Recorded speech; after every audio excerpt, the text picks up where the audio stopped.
I'm Anthony Wright, and I am your co-host today on the Living Conversation Adam Dietz, welcome everyone. and we are here with our guest, Fran Bailey. Welcome, Fran. Thank you. Thank you for having And me. Fran is a dancer turned healer. And so I want to talk with you first about how you came to dance. And from what we've gotten from your website, um, you started dancing around age 4. What was so Mhm. special about dance? Well, I didn't have to communicate.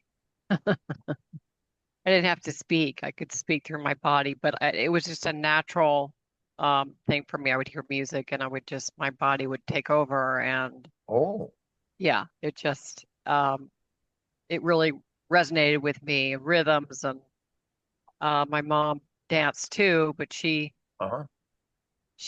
her parents were in vaudeville and they didn't want her to become a dancer. Oh, There's a so that, lot of musical theater and that kind of thing in my family. My dad sang too, and so but she had a ballet teacher come to the house, and the studio was in the barn. So she put up a bar, and it was right. very rough, and I just fell in love with it, and I just started training and then went on from there, but stopped for a while and then came back to it, and but always dance was always my self-expression Mm. because I And didn't have do you to. still dance now? I dance when I can, yeah, but I choreograph my own technique, which is for the body Right, because right. of Well, energy healing and all that stuff. So, and we can talk about that. You also got a Bachelor of Fine Arts in dance. And yes, where was that from? that was at Ohio University. Went Okay. to Ohio State first and then decided I need to get out of Ohio. I went to California for a year and a Oh, half uh-huh. and trained out there at age 19 and learned more than I did in 4 years of college. Anyway, Right. went back and decided to finish in choreography and education. And so I'm glad I did. That was a good school. And so you've also studied with Rosalind Briere, Briere, Briere, Briere, yes. Yeah. and worked for 12 years as an energy healer in the Alliance Institute for Integrative Medicine under doctors Steve and Sandy Amolis. Tell us about that experience. That sounds quite interesting. What did your experience as a dancer inform you uh, as to this new direction? Um, well, two things. I think I understood that everything is energy at a very young age, Uh, and that you know, I felt that any kind of movement could heal. And I grew up in a metaphysical home as a Christian Scientist, so I also understood that end of the oh, philosophy. And right. so if you consider everything as movement, that's where Steve Amwell's I taught his daughter, and he said you could see energy. So actually, I've been doing it all my life. I just didn't know. When I'd be teaching, I'd be running energy on their body, or you know. Um, You mean so everybody doesn't see energy? I, But you do. I feel, know, hear, see. It's sort Uh-huh. of those um, four things. So actually, so Steve said you need to start training, and I want you to work for my um, Alliance Institute because I'm an MD acupuncturist and I want to do a healing center. And so I started studying with his healer, who was Rosalind. And I looked at her, and I did all this training with her, and I went, "Oh my God, I think I've been here before." Okay. So, the physics, the science, and the arts, and all of that concept of healing as a motivation of creation to heal is the same thing. So it was really easy for me to actually transfer the energy through my feet to my hands, and it was just like a natural um, technique that was a skill that I learned. So with the intuition and the clairvoyance that had to come along with it, that certainly woke up in me and decided to, okay, I think I think I could do both, but I'm not sure. Can I dance? Can I heal? Um, Well, and the question comes, is there anybody who isn't dancing in right, their own way? right, exactly. And yet certain energy movement is more, I would imagine, conducive for healing and um, how do I even say that? Configure this, good spirits. Mm. Hmm. So, Yeah, and yeah. Adam, Well, it's you funny had, that so many things come to mind, but the last thing you said reminds me of something that I once heard totally off the wall from John Travolta, of all people. And you said, isn't everyone dancing?" And what it reminds me of yeah, is that he said in any character, the first thing he had to get down was the walk. Mm, So it reminds me of the sense that we all have our own way of movement, and it's central to who we are. And right. often, Fran, would you agree that often we come across people or ourselves that are almost disconnected from that, right? Absolutely. And so Absolutely. as a healer, how do you help orient people back into their bodies, basically? good question. Um, well, first of all, I have to see how far out they are, right? Because, if they're a head type, they live up in their head. Their Right. bodies are always up here. They're just up here. And I have to not ask them what they feel, but ask them what they think they feel.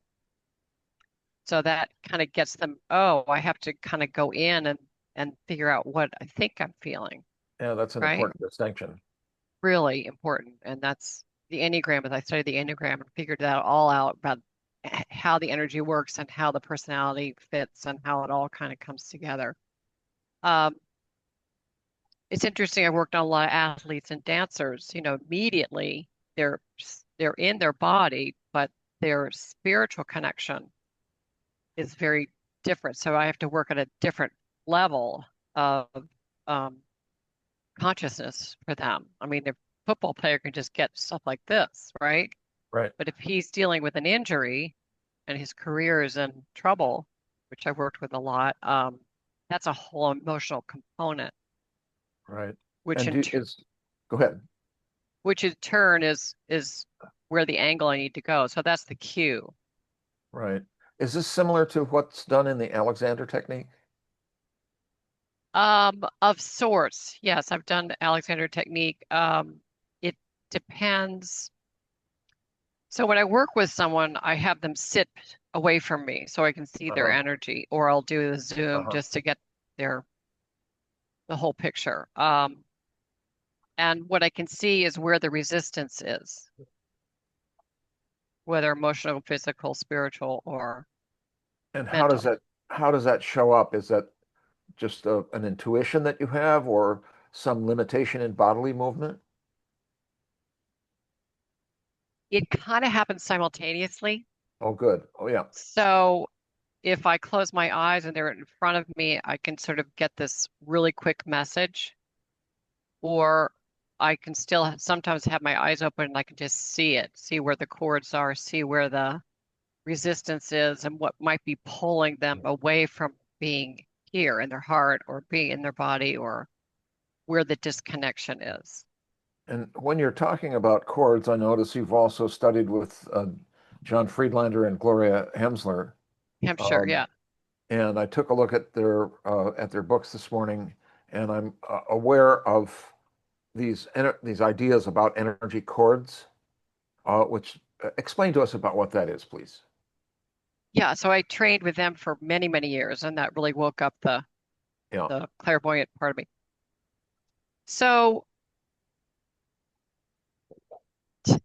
so I was just writing about this. Let's say, for instance, you are attached to a certain level of fear in Yeah. a memory.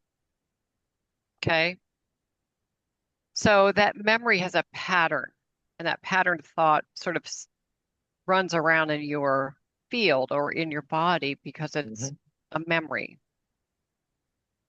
If you decide that you need to shift that pattern and make a different look at what it is, then I will ask someone to meditate and see where the pattern is.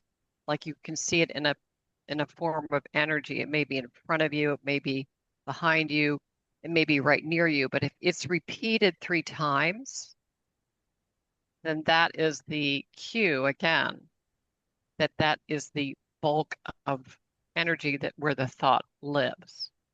And this is not just locating the memory only in the head. Right. It's noticing how it's stored in the energy field. Is that what you're saying? Correct. Okay. Correct. So are you familiar with the work of Eugene Gendlin about No. the felt? He talks about this same sort of thing as what's called a felt sense. Felt sense, And, yeah. and when I'm working with my students in public speaking, one of the things that they have to deal with is anxiety. And I said, Right. where is the anxiety in your body? Can you Mhm. make a ball of it? And then imagine you have roots coming out of your feet, going into the ground. And then can you Right. move that ball of energy down into the ground? And they say Right. yes. And I said, is there any left in the body? And they say, no, actually. I said, well, you can Uh-huh. have it back if you want. Right. No, Right. no, not necessarily. But I'm sensing that this is a lot of what you do also. Is that right? Exactly. Yes. Yeah. So you'll get an intuitive sense about, do people describe the memory to you, or how do Um, you attend to it? well, as a healer, it's really important that you get permission, number one. Oh, yeah. Number two, um, the information is suggested to them. If they don't do the work, then it's not, they've got to do the work in order for it to stick.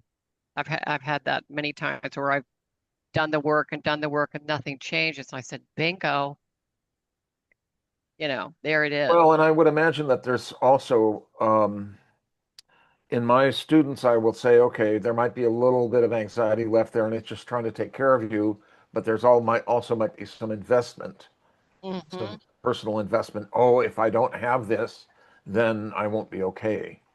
Is that so? That's kind of what you're talking about. Correct. Yeah. Correct. So what do you do if you don't have that? You actually have more space to Yeah. experience something else. So that's how I look at it. It's like you're giving yourself more space to possibly love yourself more. Right. You Right. know, you you, you reinforce the positiveness of the emptiness or whatever they're feeling. Well, we have to take a little space right now. I'm Anthony Wright, and I am your co-host today on the Living Conversation with Adam Dietz. Dietz, and our guest is Fran Bailey. And how can people contact you, Fran? They can contact me through my website, franbaileyhealer.com. Uh, And that's I'm on Bailey, mhm, Fran healer. Bailey as one word. Yes, franbaileyhealer.com. Okay, great. And yeah, Yes. that's or my email, franbailey.sheva@gmail.com is my And, email. and They that's SHEVA.com. Uh-huh. Uh-huh. Great. All right, we're going to take a short break and be right back, so stay tuned.